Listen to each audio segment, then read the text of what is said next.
Assalamualaikum teman-teman. Nah, kali ini izinkan Bunda melanjutkan cerita dari Absar tadi tentang yang diambil dari buku Muhammad Teladanku bagian pertama. Karena tadi belum selesai ya, sekarang coba Bunda selesaikan ya. Bismillahirrahmanirrahim. Kali ini kita masuk ke pembahasan sumur Zam-Zam. Nah, teman-teman yang sudah pernah umroh pasti tahu ya, di sana ada sumur Zam-Zam yang airnya tidak akan pernah habis, Masya Allah. Gimana sih awal mulanya sumur Zam-Zam tersebut? Nah, tadi kan ada cerita tentang Nabi Ibrahim. Ternyata atas kehendak Allah, Nabi Ibrahim meninggalkan istrinya Siti Hajar dan anaknya masih bayi yaitu Nabi Ismail di sebuah lembah yang sangat tandus. Dan di sana itu sedang sepi sekali, tidak ada sama sekali orang yang terlihat. Jadi ketika Nabi Ibrahim akan meninggalkan Siti Hajar bingung gitu kan, setega ini gitu ya suaminya meninggalkan dia dan bayinya yang tidak bisa apa-apa gitu kan, apalagi dengan perbekalan seadanya. Sampai akhirnya Nabi Ibrahim berkata bahwa dia memang harus meninggalkan Siti Hajar dan bayinya di situ. Lalu Siti Hajar sebagai seorang istri yang sangat percaya kepada suaminya bertanya, apakah ini memang kehendak Allah? Dan Nabi Ibrahim memang nabi yang tegas dan keyakinannya sangat tinggi terhadap perintah Allah, berkata dan mengaku dengan pasti, ya aku memang harus meninggalkan kamu di sini. Allah akan menjagamu dan bayi kita, kata Nabi Ibrahim. Lalu sepeninggal Nabi Ibrahim, karena memang perbekalannya seadanya, air habis dan Bunda Hajar apakah masih menyusui ya, air susunya juga nggak keluar gitu kan, karena emang udah lapar, haus gitu kan, apalagi panas gitu kan, nggak ada orang yang bisa minta tolong. Kebingungan gitu ya, kemana aku harus mencari air di lembah yang tandus seperti ini. Akhirnya Bunda Hajar meninggalkan bayinya lalu berlari kecil menuju bukit. Jadi dia berlari menaiki puncak bukit ya, karena sepertinya terlihat seperti ada air gitu di puncak bukit tersebut. Ketika sampai di sana ternyata nggak ada air gitu kan. Akhirnya Siti Hajar berdoa, ya Allah, hindarkan kami dari mati kehausan, berikanlah kepadaku jika di sisimu ada air. Tapi Siti Hajar nggak melihat sumber air di tempat itu.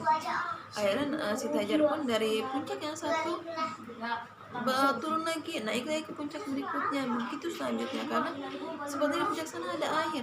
Ternyata lihat lagi nggak ada air, baik lagi ke puncak sebelumnya, tapi nggak ada air. Begitu terus sampai 7 kali. Dan perjuangan Siti Hajar ini diabadikan dalam ibadah haji, yaitu bernama berlari kecil ya, dan itu disebut dengan sa'i, berlari lari kecil antara Safa dan Marwah, karena bukit tersebut namanya Bukit Safa dan Bukit Marwah. Nah, Bunda Hajar sedih gitu kan, dia pun menjerit, anakku, merasa ya Allah, mungkin kita akan mati di sini gitu kan, kita akan mati kehausan di sini. Tapi Allah Maha Kuasa, Masya Allah gitu ya. Ketika Ismail bayi menendang-nendang pasir, kan itu pasir kan ya, sambil menangis kehausan gitu kan, kehausan, kelaparan, nggak bisa nyusu, nggak bisa minum air gitu kan. Masya Allah, keluar mata air di bawah kaki Nabi Ismail gitu, dari kaki yang dihentakkan ke pasir tadi keluar air yang memancar. Dan mereka pun menamakan sumber mata air itu adalah Zam-Zam. Berkat pertolongan Allah, Bunda Hajar dan bayinya dapat selamat. Tidak lama kemudian datanglah kafilah dagang. Karena ada sumur Zam-Zam, mereka bisa menetap di situ. Dan ketika suatu hari Nabi Ibrahim datang ke tempat tersebut untuk menengok istri dan bayinya, tempat itu sudah menjadi pemukiman yang padat. Alhamdulillah, Masya Allah. Nah, selanjutnya nih, bertahun-tahun kemudian ada sebuah kelalaian gitu kan, jadi sehingga terjadi badai dan banjir. Sumur Zam-Zam pernah tertimbun dan dilupakan orang. Seorang bernama Muzaz pernah mencoba menggalinya, walaupun telah mempersembahkan sesaji berupa pedang dan pelana emas, air tidak juga muncul. Sumur Zam-Zam akhirnya berhasil digali oleh Abdul Muthalib Abu Thalib siapa? Iya betul, beliau adalah kakek dari teladan kita, idola kita Nabi Muhammad SAW. Nah, Nabi Ibrahim sangat bangga, sangat bahagia melihat Ismail yang telah tumbuh menjadi anak yang soleh. Akan tetapi kebahagiaan itu tidak lama karena Allah memerintahkan Nabi Ibrahim untuk Nabi Ibrahim diperintahkan Allah untuk menyembelih Nabi Ismail alaihissalam, anak tersayangnya. Nah, berhasilkah Nabi Ibrahim menyembelih Nabi Ismail? Di buku ini teman-teman akan menemukan banyak jawaban ya. Begitu besarnya pengorbanan seorang ayah, seorang nabi, seorang anak yang soleh, yang begitu yakin pada Allah, yang keyakinan itu begitu besar terhadap Allah, terhadap perintah Allah. Allah memuji Nabi Ibrahim karena Allah itu nggak pernah membiarkan hambanya,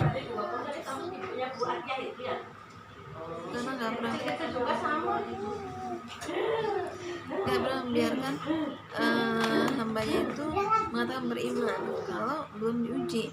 Akhirnya Nabi Ibrahim diuji oleh Allah, manakah yang lebih engkau cintai, Allah atau Ismail? Dan melalui mimpi Allah memerintahkan Nabi Ibrahim untuk menyembelih putra kesayangan itu. Akhirnya Nabi Ibrahim memanggil Nabi Ismail, menceritakan mimpinya tersebut. Dan karena Ismail pun adalah anak yang soleh, anak yang berbakti, anak yang sangat yakin terhadap kekuasaan Allah, Nabi Ismail mempersilahkan ayahnya itu untuk mewujudkan mimpinya karena yakin bahwa mimpi ayahnya tersebut bukan berasal dari syaitan, tapi memang merupakan perintah Allah. Ayah, jangan ragu, lakukanlah perintah Allah. Kalau ayah akan menyembelihku, ikatlah aku kuat-kuat agar ayah tidak terkena darahku. Aku takut darahku mengotori bajumu sehingga pahalaku berkurang. Masya Allah. Ayah, jangan ragu jika melihat aku gelisah. Karena itu tajamkanlah parang ayah agar dapat memotongku sekaligus. Telungkupkan wajahku ayah, jangan dimiringkan. Aku khawatir ayah bisa melihat wajahku dan merasa iba, sehingga ayah jadi ragu melaksanakan perintah Allah. Kalau ayah merasa bajuku dapat menghibur ibu, berikanlah baju ini kepada ibu. Seorang anak yang sangat yakin terhadap perintah Allah, seorang anak yang sangat yakin terhadap ayah. Anakku, bisik Nabi Ibrahim, ketabahanmu menguatkan ketabahan ayah. Dan Masya Allah, ketika Nabi Ibrahim akan menyembelih putranya, Allah mengganti Nabi Ismail dengan seekor domba yang besar disertai panggilan, hai Ibrahim, engkau telah melaksanakan mimpi itu. Masya Allah, Nabi Ibrahim dan Ismail bersujud penuh syukur. Mereka telah membuktikan bahwa mereka amat mencintai Allah. Tidak ada sesuatu pun yang lebih mereka cintai daripada Allah, bahkan anaknya sendiri, bahkan ayahnya sendiri, bahkan ibunya sendiri, bahkan istrinya. Tak ada yang lebih mereka cintai selain Allah. Masya Allah. Dan teman-teman, ketika Nabi Ibrahim akan menuju tempat penyembelihan, iblis menggoda Nabi Ibrahim, dan itu sebanyak 3 kali. Nabi Ibrahim marah dan melempar iblis 3 kali dengan kerikil, dan Allah mengabadikan peristiwa itu dalam ibadah haji. Setiap jamaah wajib melempar kerikil di 3 tempat di mana iblis menggoda. Masing-masing disebut jumrah ula, jumrah wusta, dan jumrah aqobah. Nah, pada saat setelah peristiwa penyembelihan yang alhamdulillah digantikan oleh domba, Nabi Ibrahim tumbuh menjadi pemuda yang gagah dan Nabi Ismail tumbuh menjadi pemuda yang gagah dan saleh. Nabi Ibrahim kemudian diperintahkan Allah untuk membangun Baitullah di dekat sumber Zam-Zam. Nabi Ismail membantunya. Kemudian keduanya bekerja keras. Ismail mengangkat batu, membelah dan meratakannya, sementara Nabi Ibrahim menyusunnya menjadi sebuah bangunan. Nah, agar dapat meletakkan batu-batu di tempat yang tinggi, Nabi Ibrahim berpijak di atas sebuah batu. Jika satu bagian telah selesai dikerjakan, beliau memindahkannya ke bagian lain sebagai tempat pijakan lagi. Demikian dilakukan terus-menerus sampai seluruh bagian Ka'bah selesai. Nah, telapak kaki Nabi Ibrahim yang membekas di atas batu pijakan tersebut masih ada sampai sekarang, disimpan di Masjidil Haram. Kita dapat melihatnya dalam sebuah rongga berkaca. Batu tersebut dinamakan Makom Ibrahim.